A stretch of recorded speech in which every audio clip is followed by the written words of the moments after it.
Gente, aqui é a Malu e sejam bem-vindos a mais um vídeo no meu canal. Hoje a gente vai falar sobre a prova da OAB.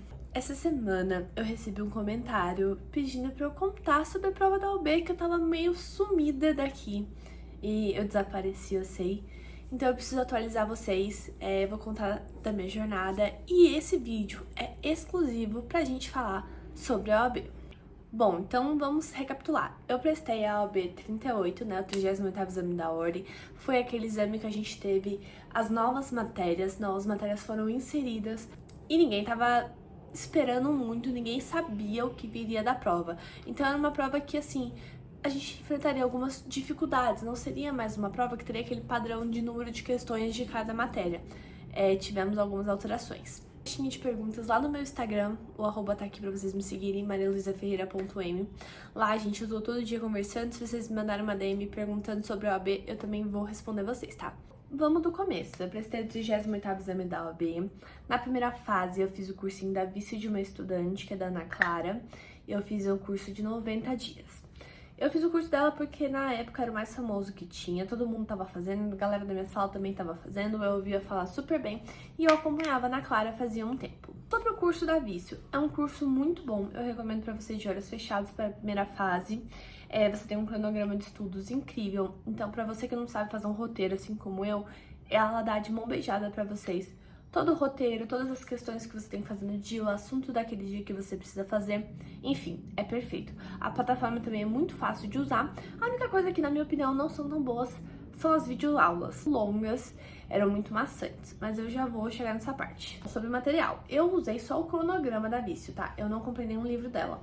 Eu usei, então, um livro da editora Foco, de 5.000 questões para a OAB, e depois eu comprei um livro que era dividido em dois, que eram sobre as matérias. É o mesmo tipo de material que a Vício também vende, só era de outra editora. Deu super pra conciliar o meu material com o curso da Vício. Lógico, você só precisava buscar os assuntos no índice, que não seguiam a mesma ordem, mas isso aí não era nenhum problema que demandava muito tempo. Era muito tranquilo de achar. Como era a minha rotina de estudos?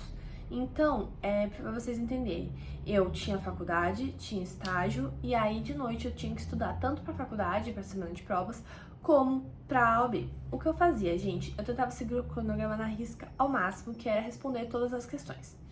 Tinha matérias que eu não precisava ver as videoaulas, que foi o que eu foquei. Claro que eu atrasei, eu fechei o curso com o cronograma atrasado, faltando várias coisas pra estudar.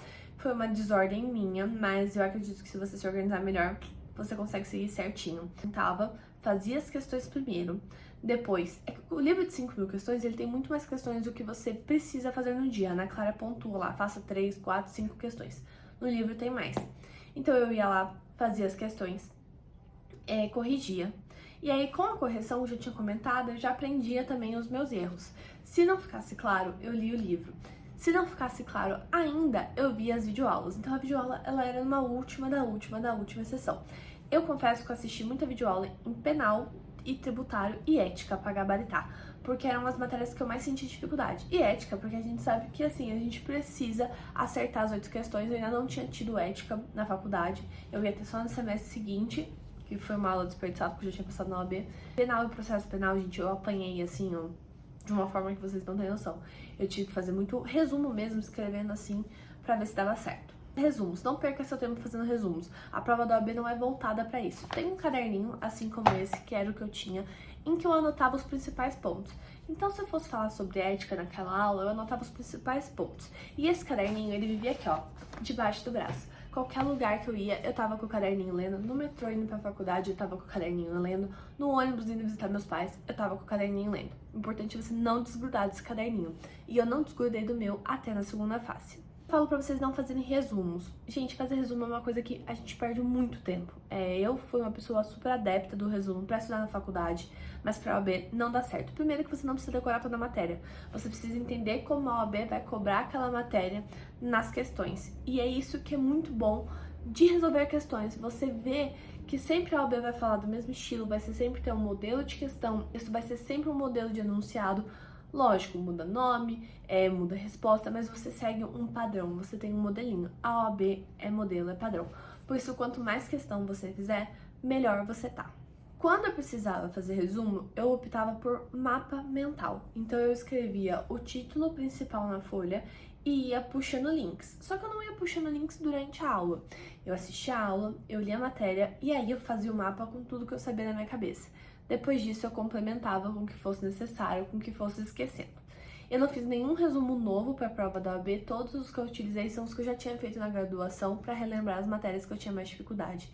Então, todos os resumos que eu fiz para estudar para as provas, quando necessário, eu reli. Esses resumos estão à venda no meu site, que é o www.maluferreira.com. Acessar lá e adquirir, se você quiser estudar para a faculdade ou para a OAB, fica a seu critério. São resumos que eu fiz durante a graduação inteira, tem letra de lei, são dinâmicos, são bonitinhos, são coisas para facilitar o seu estudo. Fazer a leitura, eu fazia uma leitura interativa, e essa leitura interativa, ela junta com o falar sozinho. E o que é falar sozinho? É você ler e explicar para a parede, explicar por computador. Eu tinha mania de explicar pro computador. Ou eu ligava o celular na câmera e fingia que eu tava fazendo tipo uma videoaula, então eu explicava na videoaula tudo que eu tinha aprendido. Isso, pra mim, é uma técnica que me ajudou durante toda a graduação, durante todo o ensino médio, na verdade, eu fazia muito isso no ensino médio também. Então, ensino médio, graduação e na OAB, falar sozinha e fazer uma leitura interativa. E essa leitura, gente, ela precisa ser uma leitura que seja eficiente e que você não perca o seu tempo. Porque quando você fala em estudar para a OAB em 90 dias, que foi o meu caso do cronograma, você não tem muito tempo. Você pensa que em 90 dias você vai ter que ver todos os assuntos que você viu em 5 anos de faculdade.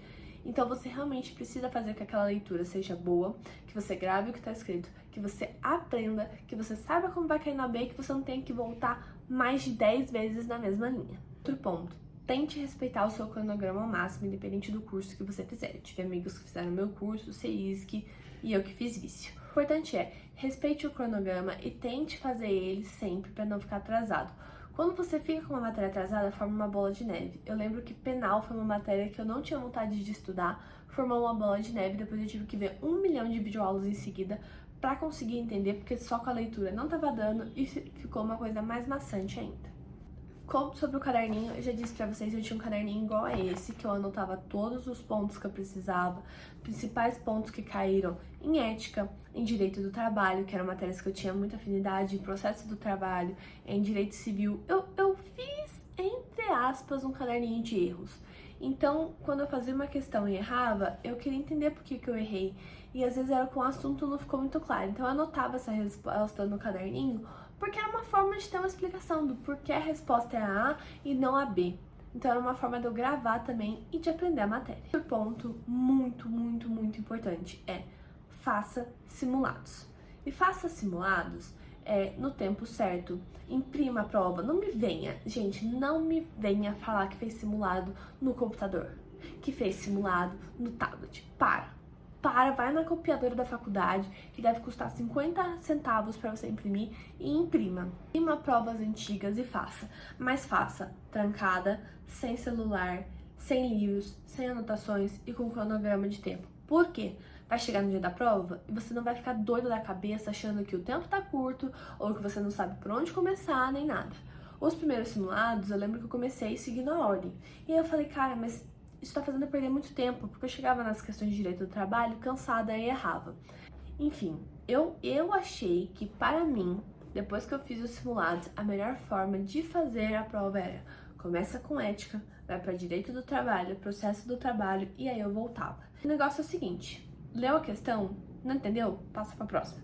Depois você volta nela. Se você ficar ali matutando sua cabeça um montão de tempo em seguida na mesma questão, você vai pular uma que você sabe ou você vai errar uma que você saberia o assunto.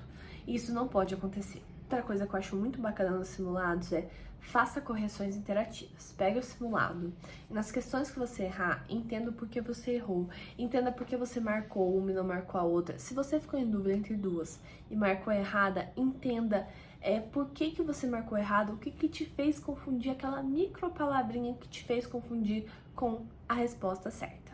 E eu acho que as minhas dicas para a primeira fase são essas. Faça simulado, faça questões, veja o mínimo de videoaulas possível, faça leituras interativas e fale sozinha. E entenda, a FGV sempre cobra os mesmos assuntos, as mesmas questões, onde ela só muda as estruturas. a prova tem 80 questões, você só precisa acertar 40. Quando eu digo só precisa acertar 40, é porque você não precisa fazer 80 e falar, putz, eu acertei 80. Meu amor, acertar 80 e acertar 40 não quer dizer que você vai ser um advogado melhor ou pior do que o outro. Isso tem muita outra coisa envolvida. Além disso, você vai fazer a prova no mesmo lugar de quem acertou 38, como eu, por exemplo. Eu acertei 38 questões e tive que esperar 2 serem anuladas. E pasme, eram 2 que eu tinha acertado mudando o gabarito. Falando em gabarito, tá aí uma dica que eu não dei pra vocês e que é extremamente importante. Não troca o gabarito, pelo amor de Deus, por nada que é mais sagrado na sua vida. Eu troquei o gabarito de 4 questões. As 4, 2 estavam certas. A troca do gabarito. Se eu não tivesse mudado, eu teria acertado, eu teria feito 40 e não teria ficado na ansiedade que eu fiquei quando eu acertei 38. Porque eu acertei 38, eu tive que entrar com o recurso teve que ser julgado, e aí foram anuladas as questões, e aí eu fui para 40 pontos. Nesse meio tempo, passou mais ou menos 1 mês e meio, ou seja, eu perdi 1 mês e meio de estudo para a segunda fase. Bom, eu acho que quando a gente pensa então em primeira fase da OAB, é isso.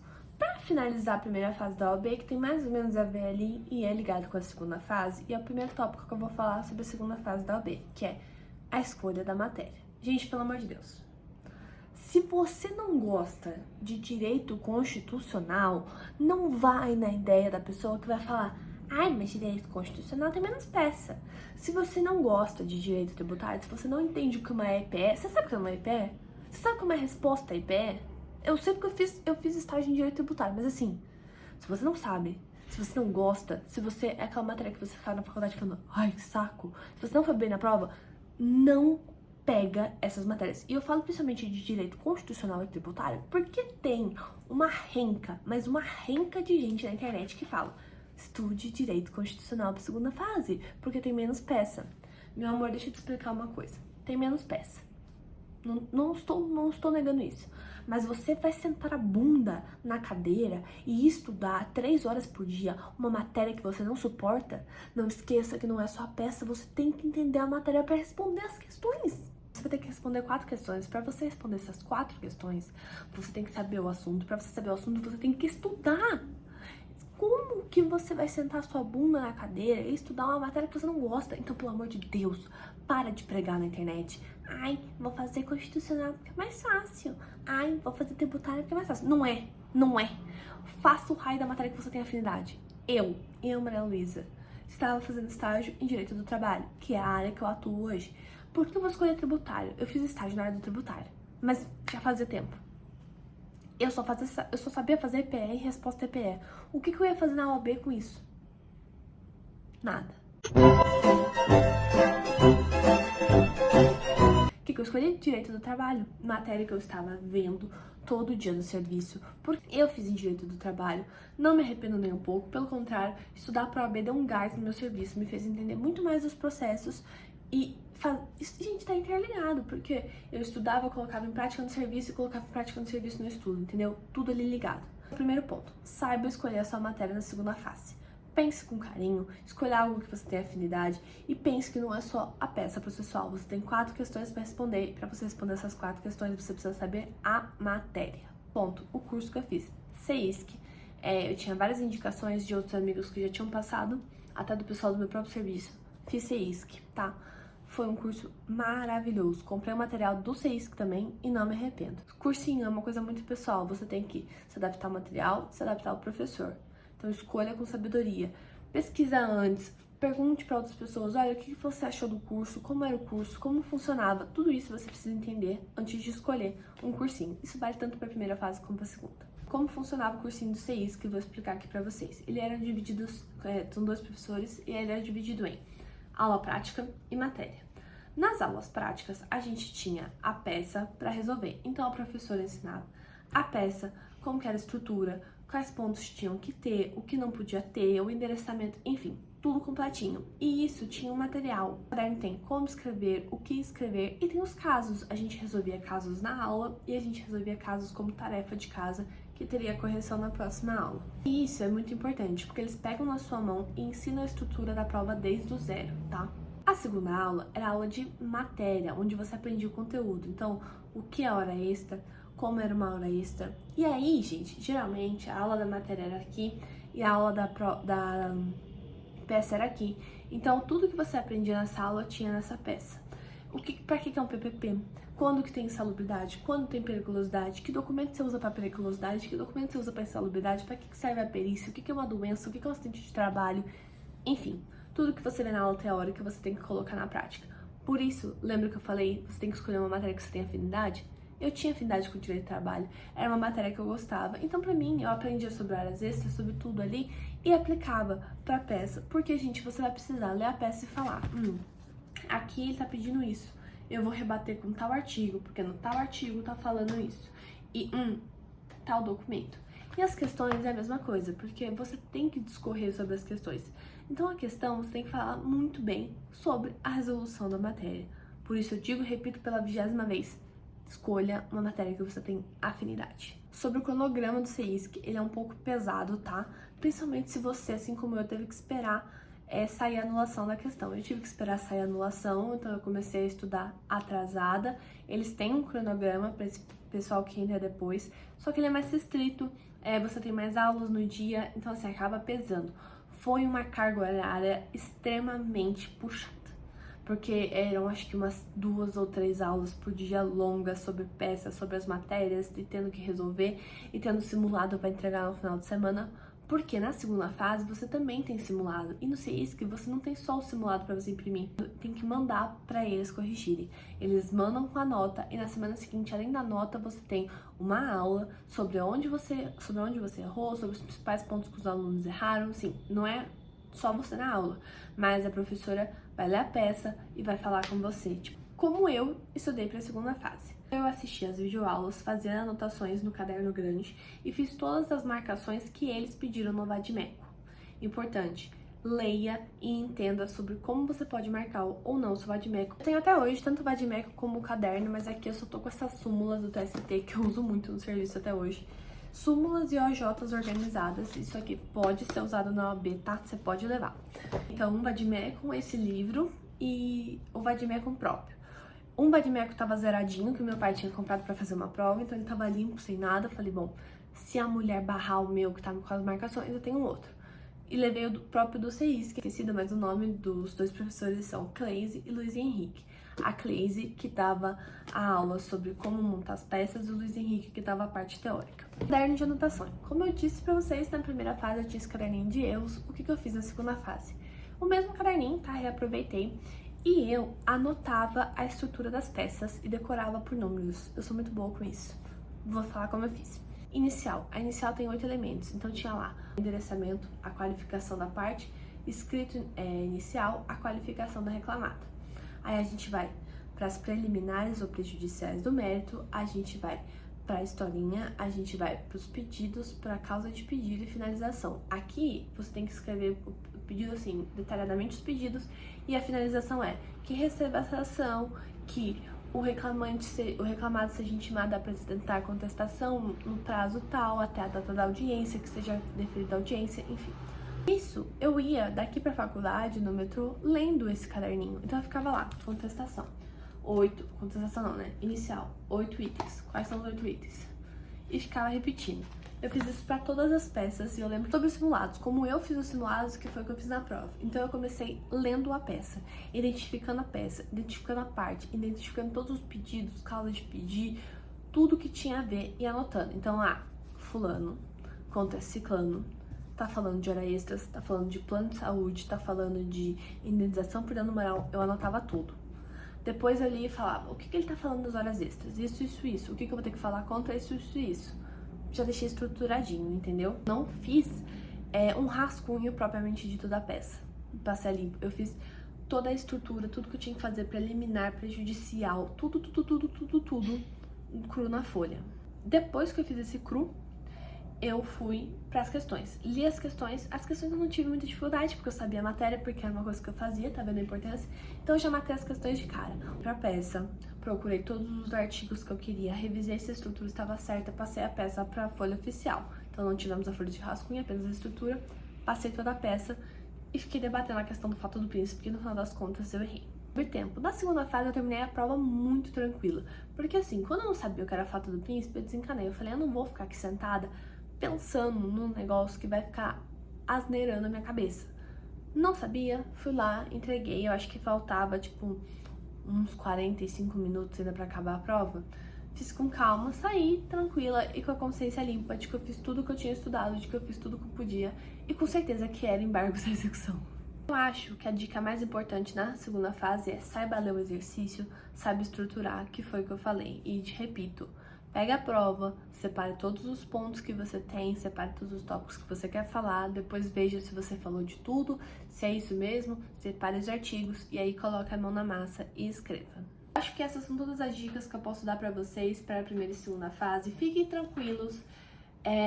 A minha segunda fase foi muito conturbada, foi numa época que juntou muitos problemas, eu tava recém-operada, perdi um tempo por causa da cirurgia, perdi um tempo fazendo mudança, e nessa loucura toda eu ainda apresentei um TCC, gente, e deu tudo certo, o TCC foi apresentado com 10. Então assim, foi uma loucura? Foi. Fiquei doida na cabeça, porque juntou tudo? Fiquei, mas deu certo. O importante é você ter foco no que você tá fazendo, foco no que você tá estudando, evitar ao máximo as distrações, que você vai entregar um trabalho bem feito. Uma dúvida, qualquer dúvida que seja, pode deixar aqui nos comentários ou pode mandar lá no direct do meu Instagram, que eu vou te responder. Lá todo dia a gente conversa, lá eu falo da OB. Se vocês pedem dica, eu respondo também. Fiquem à vontade para perguntar por lá. Acho que é isso, ultimamente eu não tô tendo muitos vídeos legais pra trazer aqui, a não ser que vocês querem que eu faça study vlog da minha pós-graduação que eu tô fazendo, um dia no trabalho, como que eu faço. Porque, querendo ou não, no trabalho a gente estuda todo dia, porque a gente precisa entender os casos. Mas fiquem à vontade pra comentar o que vocês querem ver por aqui, que eu sempre trago. Um super beijo, deixe seu like, se inscreva no canal e me siga lá no Instagram pra acompanhar a minha rotina.